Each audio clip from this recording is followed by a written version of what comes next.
Before we get into this episode, I want to give a big thanks to some of those that helped make this series happen. The first one being Arc and Optics. You might have seen me, as well as other contestants on this challenge, use Arc and Optics, and that is for a good reason. These optics are awesome at any price point, but they're definitely known for punching up when regarding the performance to the dollar. Whether you need something for extreme long range, a challenge like this, or even a low power variable, hunting, whatever the case is, they definitely have you covered at a very, very affordable price point. And it gets better because they hook you all up with a coupon code, and that's Texas Plinking, which gives you guys the best deal currently available at Arc and Optics. From my experience, I cannot recommend them enough, and so I'll be sure to put a link in the description if you guys want to check them out. And again, be sure to use code Texas Plinking to get you guys the best deal currently available. Similarly, I want to highlight D&T Optics. I recently got to know their Thermite, a budget-friendly thermal rifle scope with a digital night vision mode, a day mode, infrared illuminator, laser rangefinder, and a built-in ballistic calculator. MSRP on the Thermite that I've been using is $1,300, but using code Texas Plinking at checkout currently makes it $989.99. They have different offerings of both digital night vision and thermal all in one, of different resolutions, or just thermal with the Hydra series. That Hydra is pretty cool because it's like a 3-in-1. It could be used as a handheld scanning device, a dedicated thermal scope, or a thermal clip-on. Price varies on those as well because of different resolution offerings, but either way, once again, coupon code Texas Plinking slashes that price to give you the best deal currently available. And again, I'll put a link in the description, so be sure to check them out as well. Now, without any further ado, let's go ahead and get into this episode.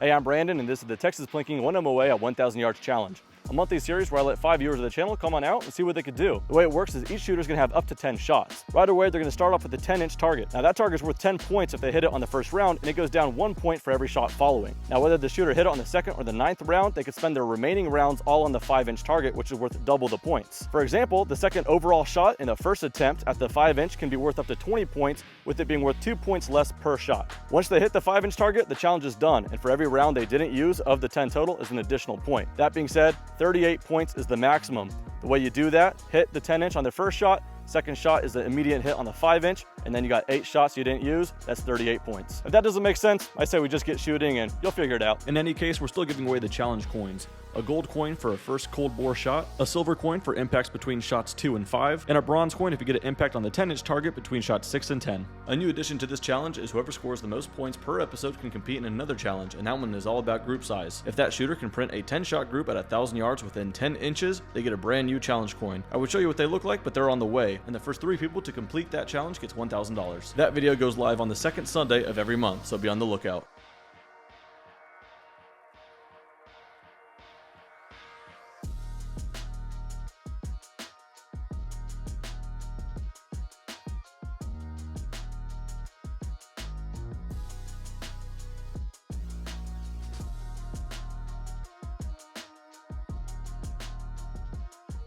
All right, and up first, who do we have? I'm Ethan. Ethan, you've been here before. I have, Awesome. yeah. And how'd that go again? Man, not that great. The grouping was starting to get there, right? Yeah, if I recall correctly. Yeah, so I was shooting a Ruger American in 7 PRC. That's right. You can't tell at home, but where you're shooting is kind of downhill sloped, and I couldn't get enough elevation on my borrowed bipod. Still Jazz's fault. Yeah, definitely. Come on, Jazz. To get the gun up enough to get it actually in my shoulder. Were you using this pad here, like this little? I was not. So that's been helping a lot of people out as well. Ernesto, you were here a long time ago. You left it here, and it's been helping people. So big shout out to Ernesto. Yeah. So yeah, hopefully he doesn't want it back. Yeah. Well, I was shooting good groups. I just had no idea where they were because the gun wasn't in my shoulder. The gun go off. I have no idea where my impact was. So everybody's on. It's a light rifle with a big cartridge too. They're saying, you know, hey, why isn't he adjusting? I was like, well, I would, but I don't know where to go, so I'm just gonna keep shooting. Oh, you have to look at the comments with a grain of salt. They can be kind of mean. Y'all take it easy. Yeah, y'all are no chill. All right. Well, some redemption here, right? What's going on with this rifle? So this is a Howa 1500 barreled action 6.5 Creedmoor MDT XRS chassis and a Vortex Strike Eagle 5-25. Awesome. So pretty budget oriented. Cool. It shoots pretty good most of the time. I got the call last night that somebody canceled. Definitely. And again, usually cancellations, that's going to give me gray hairs. But the one from yesterday, Brace, hope you're doing good. Brace supposed to be out here and had a little medical emergency. He's getting some stitches in his head for some work accident. So this one was legit.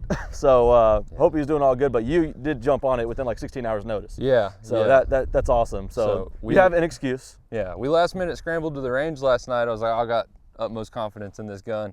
Went and shot like 9-inch groups at 600 with no wind. So it's like 30-mile-an-hour wind here. It's nuts right now. Yeah. We got a cold front coming a little later, but it seems like it's trying to get here a little early. But yeah. Did you mention what's going on with the can? Oh, so that's a hybrid 46. Okay, awesome. It's my one can. It goes on every gun. Everything, right? It's pretty solid. Cool. And then what are you doing for ammo? So they're hand loads, Hornady 147 ELDMs. All right. They're about 2,700. You know, I got to ask the confidence level. Man, I'm trying to be confident, but Yeah, we'll see. It's a toughie. I see. honestly wouldn't want to be shooting today too much. I don't really either, but I'm already here. So Well, perfect. Well, in that case, sometimes the low expectations deliver. So looking forward to seeing it get done. So yes, sir. thank you, Appreciate sir. it.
There it is.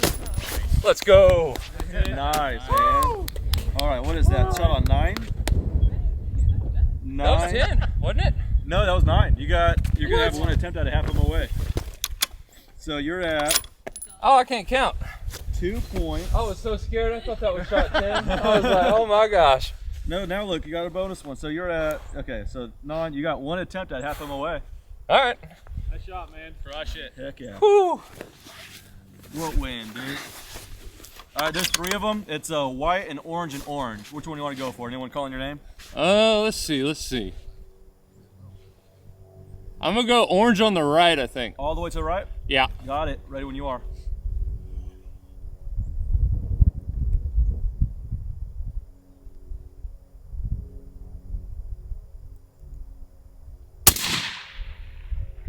Ah. Hey, Oh, well. That was good elevation. All right, up next, who do we have? Mike from Mike. Savannah. Awesome. Thanks so much for coming out, man. Savannah, what, Georgia? Yeah. Dude, what quite the commitment. All right, now I hope you absolutely just get cold bore, half inch or half Man. MOA, and then just print a great group. I So hope. let's see it. What do you have here? So this is a GA Precision Gap 10 Gen 2 in 6.5 Creedmoor. Got a 22-inch Bartland barrel, Hellfire match, and I'm running a Night Force in X8 here. Dude, what a sweet setup. So 6.5 Creedmoor Gap 10. We've had one Gap 10 on the channel, on this challenge, Yeah. and the guy unfortunately had the wrong dope. On his Kestrel Did you see or his that? app, yeah. So he plugged it in for a different caliber or something like that. So then at the end of that video, too bad, that guy got so much flack in the comments. Oh, but man. then no one stuck around to the end. He came back for like redemption that was just like, just extra. And I think got it within like the 3rd round. Good. So these things are like unbelievably capable. Have you seen that yes, as well? they definitely are. I had Okay. some problems in the beginning, but I think I got it all ironed out. Awesome. And shot it yesterday at RPR range. Yeah, and, burn it. yeah, Yeah, okay. Andrea really hooked me up, so I just want to shout her out Okay. a little bit. Yeah. Awesome. Good deal. Cool. No, a super cohesive looking setup here. Was this an MDT SkyPod? if Yep, I'm the correct? SkyPod, Okay, cool. that's just a single pull. Nothing Okay. crazy, and I do get the MDT level over here as Oh, well. badass. Yeah, right on, man. Trigger? Is it standard whatever comes So with I got a GA, or- Geisley Okay. SSAE, I believe. Cool. But No, this is cool too. So this is something for video, just to show yeah, the perspective. Trigger Cam 2.1. You've been liking that? I have barely used it, so Okay. I'm just trying to figure it out. That's pretty cool. Get some behind the scenes. Tell you footage. what, you'll be their hero if you could supply that footage. I definitely can. Dude, that'd be awesome. Everyone's asking, dude, you should force them to use that. I'm like, hey, I'm not forcing anyone to use this, because sometimes it could, like, you know, change your field of Yeah. view and stuff. But if you're already running it, I know they would absolutely love to see Hell that. yeah. So badass. Cool. And what are you doing for ammo? I'm doing 140 grains ELDMs. Okay, right on. Match Hornady, just white factory box stuff. stuff, yeah. Good stuff. All right, so with these conditions, again, you guys just drinking game for every single time we mention a win on this channel, I know, but it's a tough one today. We've got this cold front coming in, so what do you think Yeah. you're gonna do at I'm 1,000? pretty nervous, but I think I can connect on the 10-inch. Cool. The 5-inch, man, Tough. I don't know how people do it. Neither do I. I literally put one out there going, no one's gonna hit it. Now I need 3 because they're constantly swinging up and breaking. Like, gosh, all right, but I'll give it my go. it sounds good, man. Looking forward to it. So thank you, sir. Thank you.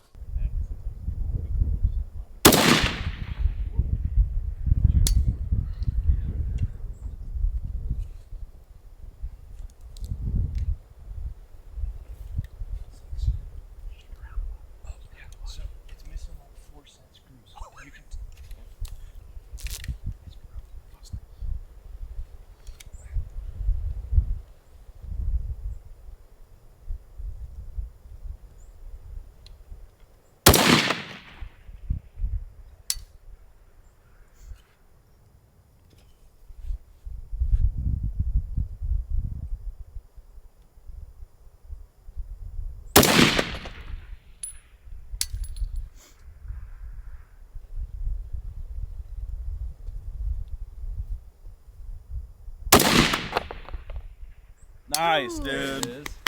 That's a rifle, man. Oh, when that went high, I was like, uh-oh. Is that 4? You're gonna Brutal. have 6 rounds to go for a half MOA. Oh boy. There's the 3 out there, the white, orange, and orange. Which one do you want to go for? I'll go for that far right orange one. All right, ready when you are.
All right. I don't know what was happening there.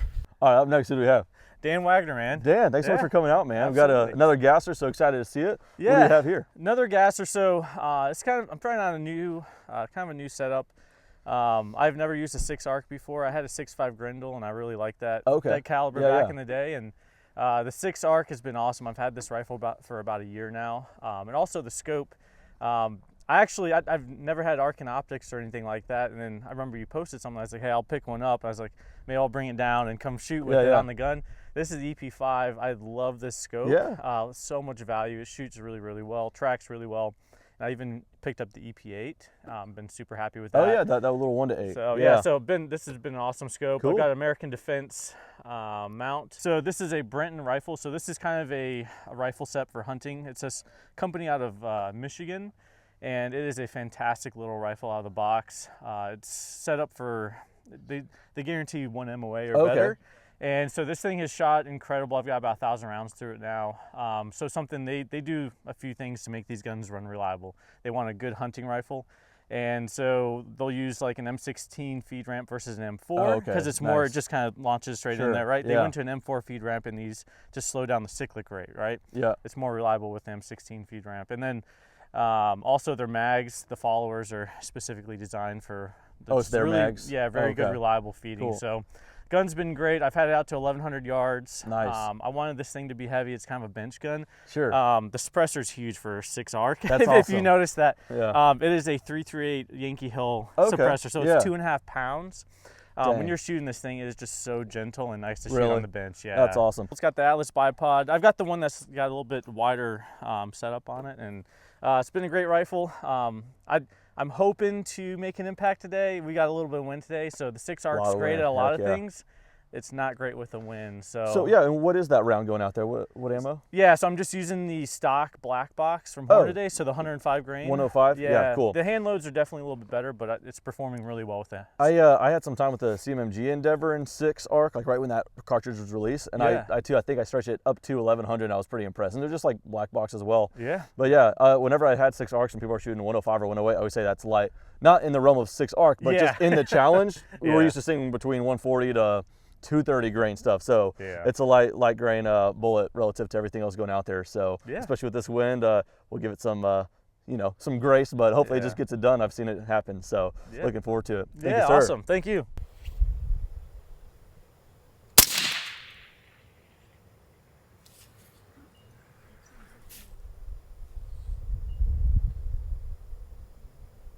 You're just going for big points right away. Yeah.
Is that good? I don't know what happened there. It looks like it's moving. I didn't see splash or nothing, and then heard a little spiel at the end of that. All right, we got 2 left. Yeah. Going for far right. You're gonna go for far right? Yep. Perfect, ready when you are. All right.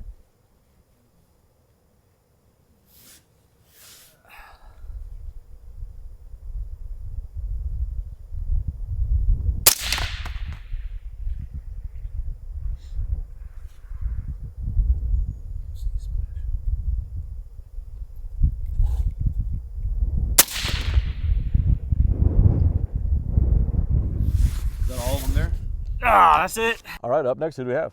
Philip White. Philip, thanks so much for coming out, man. Yes, sir. Awesome. What sub do you have here? So I've got an Accuracy International ATX. This started life as the original Gen 1. Originally it had just a fixed stock. Okay. It didn't have a top rail. So what I did was I found a good deal on an AX SR folding stock, and they're compatible. So I just changed it out. Awesome. And then I added a top bridge and a top rail. That way, if I'm hunting at night with a clip on, I can put it in front of the optic. Have you done that before? Yeah. With it? Yeah, cool. yeah. What clip on do you run? I've got a PVS 24, okay. so it's Super cool. And then you said 6.5 Creedmoor.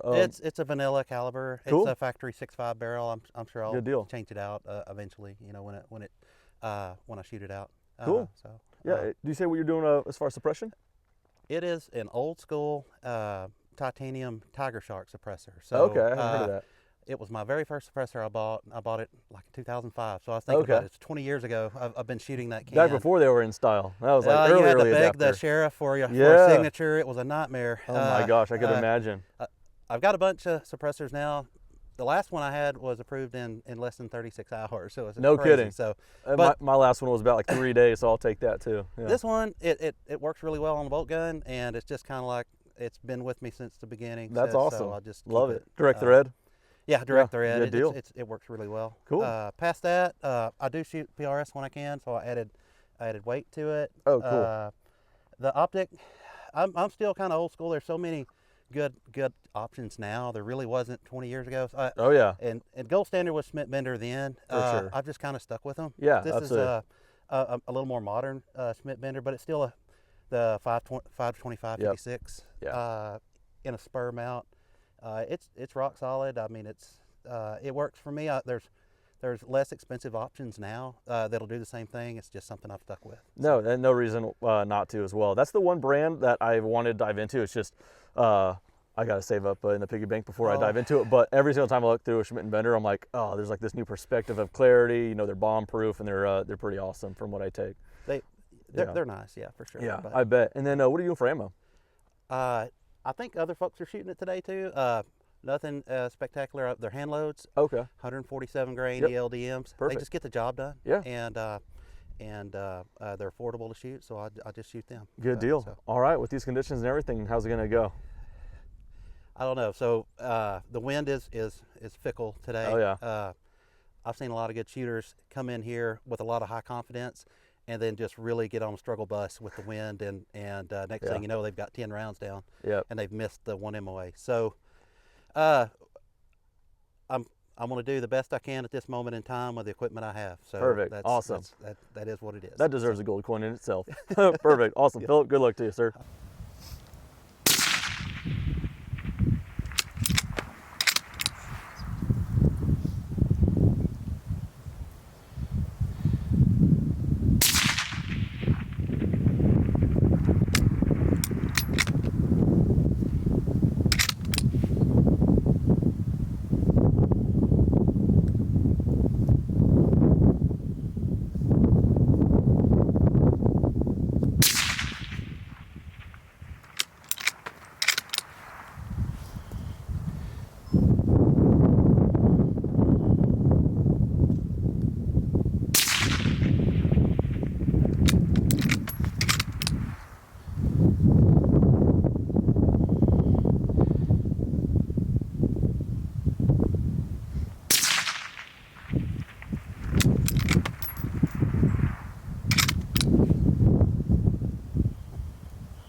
Not my day. That's all right. You got one more? Do I? Yes, sir. You saved it. I know you did.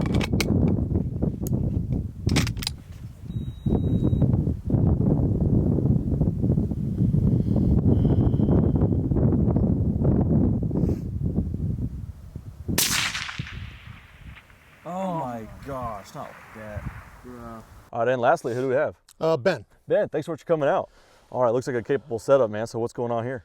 It's a Masterpiece Arms, one of their BA comps, just their factory rifle. Awesome. So. Yeah, I heard plenty of good things with Masterpiece Arms as well. Yeah, I like them. I have a couple. Oh, cool. You had this one for a bit? Yeah, a couple years now. Cool, so. Cool. So you know it well. Good to see.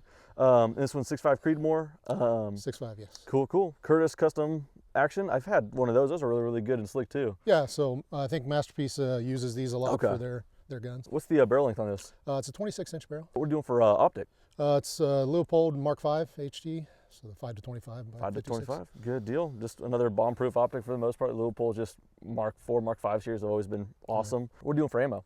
It's hand loads, so okay. It's I'm shooting the Nosler RDFs, the 140 grain. 140, good deal. All right, well, we ran through that pretty quickly, so got to ask, of course, even with these conditions, how's the confidence level looking? If I can feel my hands by the time we shoot, then I think as long as I can see my impacts down there, I think I'll be able to get on. Yeah, we got the sun glaring on it right now, so best conditions, hasn't rained in a while, so hopefully splash is good. It's just a matter of fighting wind today, of course. But all right, we'll look forward to seeing you get done. So thank you, sir. All right, thanks.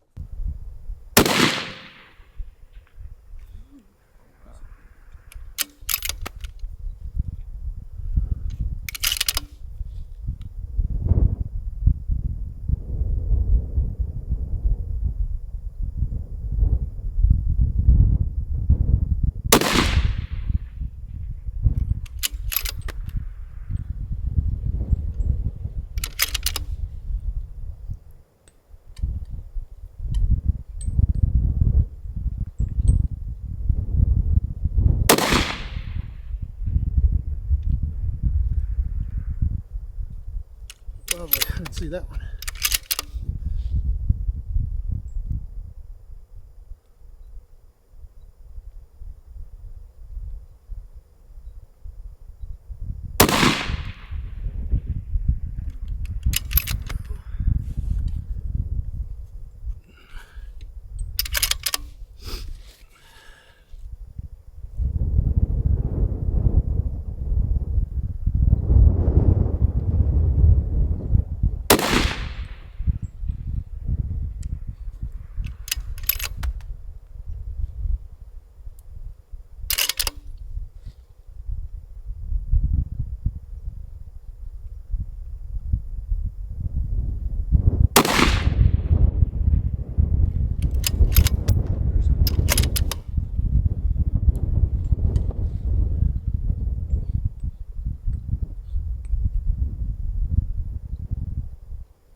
Whoa.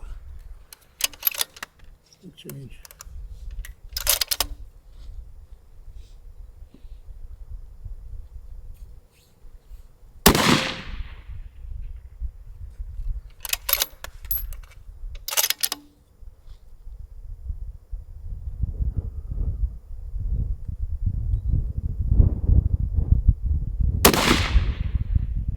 There it is.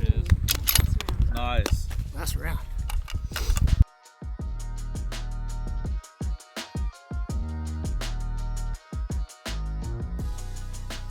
Alrighty, sir, came for redemption and you got it. So how'd it go from your perspective? Pretty good. First shot, I have no idea where it was still. It was on the berm, evidently. Yeah, definitely your elevation was good. Okay. And so you didn't see that? I guess it was maybe in the shade or I just wasn't looking in the right spot, but I missed it. And I was like, man, I missed the whole berm. So I came down 2 MOA and then it was 2 MOA low. And I was like, crap, that was good. Maybe I was at the right elevation. So I went back up. It felt like most of them were pretty close. And then like, I don't know, shot 7, something like that, was like 3 feet out to the right. And I was like, is it wind? Is it me? Do I adjust? And I was like, nah, screw it. I'm gonna just keep shooting the same spot. And I thought I hit it on shot 10. I was freaking out, you know, because I was like over, under, right, left, over. And then I thought I hit it on shot 10, but I had an extra one left. So exactly. I mean, like, look at what happens when you don't use Jazz's bipod, man. Yeah. That's amazing. I mean, 100% of the time, I didn't use Jazz bipod. And that's good for that bronze coin, sir. Cool. Well, I appreciate it. Yeah, absolutely, man. So good showing. Definitely appreciate you coming back out and getting it done, especially with these conditions. Set the tone early as well because you're the first to go and no one wanted to go. And I can't blame anybody. But I got forced into it for being the youngest one here. So we had to choose an order. No one was volunteering and you got it done. So thanks again, man. Really appreciate it. Cool. And the 6 arc, man, got it done. Yeah. So super cool to see that. How'd it go from your perspective? This gun's so much fun to shoot. I just love shooting this thing. My confidence level, I mean, I know this gun will do well. If this was a silhouette out there, man, this thing would be all over. Oh yeah, definitely. 10-inch target at 1,000 is hard. Yeah. The wind's tough. The first couple shots, I could tell they were a little bit low, and I was holding about 2 mil for the wind out there, which wasn't too bad. It was nice and consistent downrange, but this rifle, man, I love shooting this thing. Yeah. So much fun, and we might have impacted it. We'll have to go back and look at the footage. So that's the thing is I remember like saw it move, definitely move, not because of the wind. Then heard some kind of impact of some kind. Yeah. And so then looking at it, it just the target's kind of peppered just from the last impact. So, but as of now, I just always err on the side of a hit. Yeah. So there's that bronze coin for you. I appreciate that. Yeah. Man. So I might get tortured in comments going, "Stop doing that." I try to look at the footage. There's no reason why not. I didn't see splash anywhere else. Yeah. So just kind of doing it real time. That's what I'd assume. But once we get closer, they have a better perspective at home. But we'll I don't have a reason to think that you didn't hit it. I think you got it done. So really appreciate you coming out and getting it done, man, sir. Appreciate I appreciate it. Thank you. Thank you. Alrighty, sir. And put together a stellar grouping, by the way. Once you see all the sharp markers, everything like that. So how'd it go from your perspective? Honestly, I came here to have fun, and that was accomplished, right? Yeah. This challenge is a lot harder than it looks, I think. We always, long-range shooters remember all those incredible hits that we made, but we always forget how many times we miss. Absolutely. So I've said this, I think, on this very challenge a couple of times. I'll say it again. There used to be, for the locals, there used to be a range in Liberty Hill called Best of the West. And unfortunately closed down, but they used to put a clay pigeon size piece of steel at 1,000. And I remember when I hit it, but I'm like, wait a second. It did take a long time to even get that, but we just remember that hit. We have that selective memory, right? Absolutely. I can do it because I've done it before, but I forgot all those, those rounds it took to get there. I just didn't get it done. I think it was a combination of just the wind. It appeared to be changing speeds while I was shooting, and between that and my anxiety, it is with a camera right there. I did it the best I could today, and I'll go home and I'll be happy with it. Yeah, well, especially once we see all the shot placements and all that stuff when I edit it. I mean, it was just a stellar grouping. That last one in particular was like an inch over it. Oh, I know. It is what it is, right? Yeah. Well, nonetheless, we're gonna do some off-camera shooting, and I'm sure you're just gonna be ringing steel all day. So that's how it goes usually. But I certainly appreciate you coming out. It really does mean a lot. Thanks, sir. All right, and given the conditions, you had to wait. It's okay. We all have patience, but you got it done, and that is good for that silver coin. I'm not silver, bronze. Yeah, I'm colorblind. Awesome. Thank you. Yeah. So how'd it go from your perspective? Good. My Kestrel told me a certain amount of wind, and just kind of feeling the wind. I actually held more because I wanted to be kind of into it, and I was still not cranking pretty basically good. More than what my Kestrel told me. So yeah, okay. Well, nonetheless, again, one of those that once I put all those shot counters on there and everything, you'll see like everything was just kind of jiving from like the initial shots to it was just kind of hovering all over it. So I knew it was a matter of time and got it done. So certainly love to see that. And yeah, no, definitely appreciate coming on out, and again, appreciate good shooters out here. Like everything landed on the berm today, so it's just a good day. It was fun. It was awesome. fun. I certainly appreciate it. Thanks so much, man. Thank you. All right, and we're doing your interview last for a reason. So 7 points scored. That is the top for today. That's good for silver coin as well. Got it done on, what was it, shot number 4? Shot number 4. 5, yeah, perfect. And so very, very well done. I mean, from like the first shots, everything once again was just kind of going. I could see what your corrections were doing, and you got it right on in there. Center punched it as well. So really awesome to see. How to go from your perspective? First shot went high, kind of scared me a little bit, but I just came down and had to give it a little bit more wind after the third shot, and I fortunately connected. And then the MOA crushed me. Yep, absolutely. But yeah, it's a tiny target down there. It is. It's really small. Well, nonetheless, man, you did fantastic. And in case this is where the nerves start cranking up here. In case you guys missed one of the previous videos talking about an additional challenge that kind of feeds off here. Whoever scores the most in this challenge gets to move on to a separate challenge where, again, we're at 1,000 yards, 10 rounds. Difference is we're going to see how many land on this little piece of cardboard. And when they land, we're going to measure out the groups. But yeah, we're going to try to print a 10-shot group here on the next video. So stick around for that one, guys. But ultimately, still a top score for today. So I really appreciate you coming on out, man. I really appreciate it. Thanks for having me, man. Thank you. Appreciate it. Awesome. That does it for this episode. See you guys next time.